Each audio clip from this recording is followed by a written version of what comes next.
Kai važiavau, iš tikrųjų buvo baisu. Daug žinojau, kad bus žmonių, tokių ir nepažįstamų, važiuoju viena pirmą kartą. Bet nieko atvažiavus, taip šiltai visi pasitiko, nežinau, jutausi kaip seniai pažįstami draugai.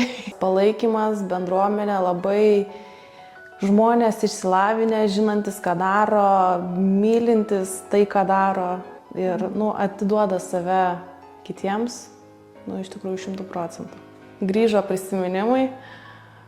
Tuo metu, kai kvepavom, kažkaip toks laisvumas atsirado, kažkoks paleidimas. Atrodo, viskas apsivertė aukštyn kojom ir šiaip gyvenimas, atrodo, pradėjo lengviau klostytis, lengviau eiti, lengviau galbūt priimu tos visus gyvenimo mestus iššūkius.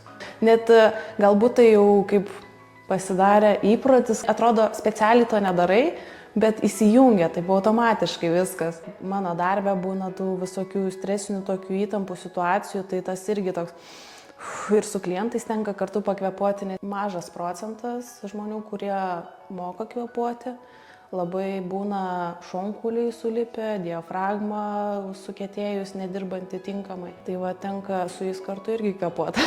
Tai tas kvėpavimas ir visur mane lydi. Kokia buvo pirmoji reakcija užlipus ant vinių? Tokia. Buvo sunku.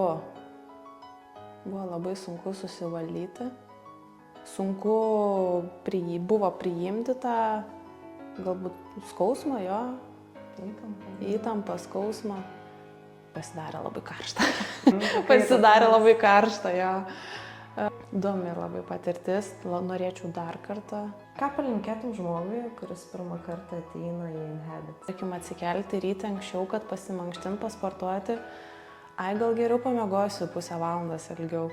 Bet čia kiekvieną dieną tu turi eiti per save, tu turi įveikti savo tinginį, ir kitaip gyvenime tau nesiseks. Taip atrodo, pirmąją savaitę pradedi, žiauriai užsimotyvuoji, kaip degtukas, fainiai, varom. Antrą savaitę jau taip, trečią savaitę, gal pamiegosiu ilgiau. Gal nepakvėpuosiu, gal nepadarysiu to. Ir paskui jauti, kai tu to nebedarai, viskas. Čia iš praktikos. Čia iš praktikos jau viskas, jo. Ką iš visų mūsų galbūt veiklų pasiūlytum patirti kiekvienam? Kvėpavimas, tai čia yra numeris 1 visiškai. Ir su kvėpavimu